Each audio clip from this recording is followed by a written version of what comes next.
Egyptian Guardians يوتيوب تشانل. صباح الخير، معاكم شيماء من Egyptian Guardians. اتعود دايما وانت بتتعلم لغة اي بلد انك انت تقرأ عنها تشتهر بايه وتعرف اهلها عايشين ازاي، بيحبوا ايه، بيكرهوا ايه. كل ما تقرب منها اكتر هتقدر تفهم شعبها وهتفهم هما بيعملوا ايه وايه عاداتها وايه تقاليدها. لازم تعرف كل حاجة عن البلد، بياكلوا ايه، بيشربوا ايه، بيحبوا ايه، بيكرهوا ايه، دينهم ايه، وعاداتهم اليومية ايه، شكل العملات، مدنهم ايه، اي شيء هم بيتعاملوا بيه، نظرتهم، اكلاتهم، ايه التجارة اللي هم بيتعاملوا بيها، وايه الاماكن المشهورين بيها، ايه الرياضات اللي بيمارسوها، وايه الفسح اللي هم بيقدروا يروحوها، امتى يخرجوا، امتى ياكلوا، امتى يشربوا، وحاجات كتيرة عن البلد. كل ما تقرب اكتر من معلومات ديت كل ما هتقدر تتكلم اللغة دي بطريقة سهلة وتبقى كأنك من البلد بالظبط. عشان كل ما تتعرف اكتر على البلد ديت ومعلومات عنها وتاريخها هتقدر انك انت تتعامل بحرية اكتر مع اهلها ويحبوك، وتقريبا مش هيبقى فيه فرق بينك وبينهم. سهل جدا تعلم اللغات، ممكن تتعلم اكتر من لغة في نفس الوقت. اهم حاجة انك كل يوم تزود عدد الكلمات الجديدة اللي انت فهمتها. كل ما هتزود عدد الكلمات وتتعرف على حاجات اكتر وتربطها بالحياة اليومية بتاعتك كل ما انت هتبقى اكتر قدرة على التكلم بحرية للغة ديت. في تطبيقات كتيرة على البلاي ستور والابل ستور بتعلمك ازاي تتكلم اللغات، تقدر انك انت تستخدمها في حياتك اليومية عشان تطور طريقة كلامك، تتعرف على جمل جديدة، تتعرف على لغات جديدة تستخدمها في شغلك، تقدر تسافر تروح اماكن كتيرة تتكلم مع الناس فيها، او حتى في مكانك تقدر تتكلم معاهم وتفهم كلام اللي انت بتشوفه طول اليوم في التلفزيون او بتسمعه في الراديو او الحاجات اللي بتدخل على اليوتيوب مش قادر تستوعبها بتقرا الترجمة. لما انت تتعلم اللغات دي مش هتحتاج انك تقرا الترجمة، وفي نفس الوقت تبقى معاك لغة جديدة وتطور من نفسك. اهم 3 ابليكيشنز انا استخدمتهم عن نفسي وتفادوني كتير في تعلم اللغات هو Learn 50 Language. Learn 50 Language ده ابليكيشن موجود زي ما قلنا على اللابتوب او التابلت او الموبايل، ممكن تنزله معاك في اي وقت. هو بينزلك حوالي تطبيقات ل50 لغة او زيادة، عبارة عن كتاب من 100 درس. ال100 درس دولت نفس الدروس، بيتكلم بأكتر من 50 لغة. بيستخدم البطاقات الذكية، الصوت والصورة، ويعرفك على كلمات جديدة. وفي نفس الوقت عنده ال100 درس دولت نازلين MP3 من اللغة اللي انت بتتكلمها للغة اللي انت عايز تتعلمها او العكس. هتقدر انك انت توصل للفايلات ديت بسهولة بمجرد انك انت تنزل الابليكيشن. صوت تقدر انك انت تستخدمه تفتحه زي الاغاني في اي مكان انت فيه، في الشغل، في البيت، بتلعب رياضة، قاعد ريلاكس، بتعمل اي حاجة تسمع الكلمات وتتعرف على الجمل. وفي نفس الوقت كل ما تعيدها اكتر كل ما انت هتقدر انك انت تحفظ الكلمات وتستوعبها اكتر. ما تقلقش لو سمعت اول مرة فهمتش اي حاجة، كل ما تستخدم الابليكيشن اكتر كل ما تلاقي نفسك فهمت هما بيقولوا ايه. بيبدأ طبعا الدروس السهلة في الأول، ازاي تتكلم بابا وماما، مين عيلتك، بيحكي لك مواقف بتحصل في حياتك اليومية وانت في الأوتيل، في المطار، وانت في الجراج، ايه اللي ممكن المشاكل اللي تحصل لك في أي موقف تعرضت له في حياتك اليومية. ده طبعا هيفيدك كتير جدا لو انت بتسافر البلاد ديت، وهيساعدك كتير جدا في اي وقت في اي مكان. ال 24 ساعة عندك الابليكيشن دوت بالملفات الصوتية بتاعته. كل الحاجات دي فور فري، محدش يقدر يمنعك عنها، في اي وقت تقدر تدخل لها من اي مكان، مجانية، ما بياخدوش اي فلوس. وفي نفس الوقت بيقدموا لك اختبارات لغوية، ممكن تشوف المستوى بتاعك، تشوف انت وصلت لايه. في اكتر من 25 لغة هم بيعملوا اختبارات ليها، والعاب بمناسبة انك انت تقدر انك انت تستخدمها فتسهل حفظك للكلمات والجمل. في قنوات راديو عليها، لو دخلت على الويب سايت بتاعهم تقدر انك انت تسمعها من اهل البلد الاصليين اللي انت تتعلم اللغة بتاعتهم. القنوات دي عالمية في كل العالم، سواء اخبارية، رياضية، ميوزك، اي حاجة ممكن تتخيلها، توك شو.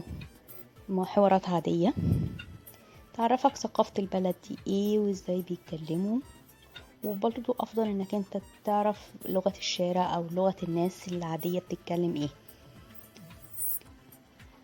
الكتاب زي ما قلنا فيه 100 درس، 100 درس بيتكلم عن كل حاجة في حياتنا اليومية، أكلك شربك، وانت في القطر وانت في المطار وانت ماشي وانت واقف وانت قاعد، سافرت ازاي تتعامل مع الأوتيل، ازاي تقول أي تعليق على أي حاجة، لو في حاجة مش عاجباك ازاي تعمل كومبلين عنها وشكوى، أي حاجة انت في طريقك اليومي بتتعرض لها سواء انت سافرت البلد دي أو عايش فيها. زي ما قلت هي أكتر من 50 لغة، أو 50 لغة دولت شاملين العالم كله، بكل حتة فيه تقدر انك انت توصل لهم بسهولة وتتعلمها بطريقة سهلة. تاني ابليكيشن معانا النهاردة هو ديولينجو. ديولينجو بيتخصص اكتر في تكوين الجمل، ازاي تتعرف على الجمل، نطق الحروف، بيسهلها لك بطريقة البطاقات الذكية زي ما قلنا، الصوت مع الصورة، ازاي تنطق كل حرف، ازاي تتعامل معاه، ازاي تتعرف كل كلمة ومعناها باللغة بتاعتك. زي ما قلت تقدر انك تنزل اكتر من لغة في نفس الوقت في ديولينجو وتتعلم اكتر من لغة بسهولة وسلاسة. تقدر انك انت تعيد اكتر من مرة الكلمة او الحرف لحد ما يتأكد تماما وانت تتأكد انك انت حافظه تماما. لو حسيت انك انت مش محتاج انك تدخل في الليفلز الاعلى، ممكن هو كده كده لو انت خلصت ليفل 1 بيفتح لك الدرس اللي بعده لحد ما تلم كل النطق بتاعه، الكلمات والجمل. ديلينجو في منافسة بينك وبين الناس الموجودة في العالم، ممكن في ناس كتير قوي بتدخل بتتعلم لغات تانية كتير، فهو بيعمل انك انت كل يوم تيجي تحاول انك انت تعرف كلمات جديدة وبيحاول يذكرك بيها. في خدمة برضو من ديولينجو في الويب سايت بتاعته اسمها ديولينجو بودكاست. البودكاست دوت بيحاول ان هو يعرفك على قصص من اهل البلد او من قصص عالمية للناس حصلت لهم في حياتهم اليومية، ازاي تغلبوا على المشاكل بتاعتهم وازاي قدروا ان هم يخلوا حياتهم افضل. هو بيحاول انه يحكي لك القصص ديت باللغة اللي انت بتتعلمها، وفي نفس الوقت بيحط فيها شوية باراجرافز كده هو وفقرات بالانجلش يخليك تستوعب القصة وتحاول تفهم على قد ما تقدر الجمل المكتوبة والكلمات المكتوبة عشان توصل للمعنى. زي ما قلنا ديولينجو من الابليكيشنز الفري مجانا تماما، بس هم عاملين جزء منها اذا كنت عايز تاخدها اللي هي unlimited من غير اي اعلانات. الانليمتد ديت كنوع من التبرعات donations، انك انت تصرفوا على البرنامج وتطور، لكن هو اصلا برنامج مجاني، بس هو طبعا بيعتمد بما ان هو مجاني على الاعلانات اللي انت بتدخلها. كل ما تشوف اعلانات اكتر كل ما الهيلث فول بتاعتك هتكمل، وفي نفس الوقت تقدر انك انت تتعلم اكتر، لانك انت لما بتدخل بتغلط فبتقل الانرجي بتاعتك، فلازم تشوف اعلانات عشان تعمل ريفيل. تقدر تدخل على الهارت لو خلصت الهيلث بتاعتك، في حاجة اسمها earn practice، دي كل لما تدوس عليها هيديلك انرجي مقابل انك انت تتعلم الغلطات اللي غلطتها خلال تدربك للغة في الابليكيشن ده. تالت ابليكيشن معانا هو 6000 words او 5000 phrases. 6000 كلمة او 5000 جملة دوت ابليكيشن زي ما قلنا موجود على البلاي ستور والابل ستور، سهل جدا ان هو بيعلمك ازاي تعيد الكلمة بكل الطرق الممكنة، ازاي تتعرف عليها عن طريق البطاقات الذكية صوت وصورة، بعد شوية يخليك تسمع الكلام وتختار الصورة المناسبة، شوية في ميسنج يحط كلمات الحروف ويخليك تفتكر الحروف الناقصة، تسمع الحروف وتقدر انك تكتبها لوحدك والكلمات كأنك بتتملى، واخر حاجة انك انت تسمع وتختار الكلمات وترتب الجمل او الكلمات تختارها في مكانها الصحيح. الابليكيشن ده سهل جدا ويخليك تعرف كلمات كتير جدا وجمل كتير جدا عن الحياة اليومية اللي اهل اللغة اللي انت بتتعلمها. هيخليك تعرف العبارات المستخدمة في الأفراح، في المناسبات، في النجاح، في السفر، في حاجات كتير جدا جدا سهل.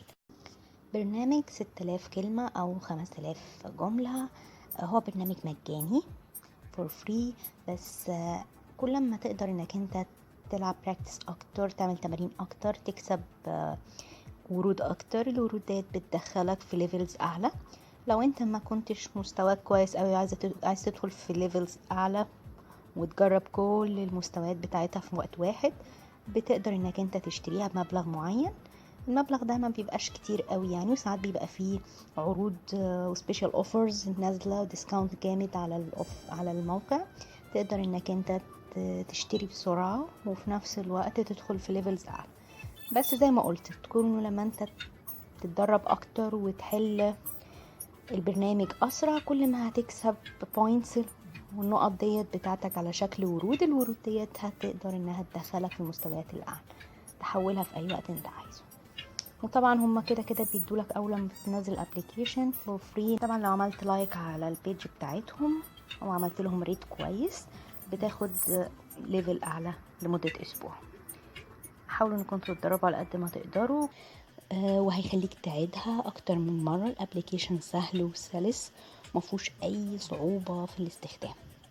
زي ما قلنا البلاي ستور والابل ستور منزلين تطبيقات كتيرة جدا، ابلكيشنز كتيرة جدا جدا عن التعلم، اي لغة، ازاي تتكلم، ازاي تتعلم، حتى الماث، فيزيكس، اي حاجة. في عندك اماكن بتقرا فيها كتب اونلاين، في ابلكيشنز كتيرة جدا، حاولوا انكم تستخدموها. طبعا اخر حاجة عندنا هو اليوتيوب. كل ما اي جملة انت بتتعلمها او كلمة بتتعرف عليها، بتقدر انك تدخل على اليوتيوب وتتفرج على فيديوهات او اغاني او كلام عادي من اهل البلد اللي انت بتتعلم لغتهم. هتلاقي ان الكلمات اللي انت بتسمعها قدرت انك انت تفهم هما بيقولوا ايه. شوية شوية كل ما تكتر الكلمات والجمل هتقدر تستوعب اكتر الناس دي بتتكلم ازاي، تعرف تفهم افلامهم، اغانيهم، الاخبار بتاعتهم، وتخلي حياتك سهلة. احنا ليه بنتعلم لغات؟ زي ما قلنا بنتعلم عشان نطور حياتنا اليومية.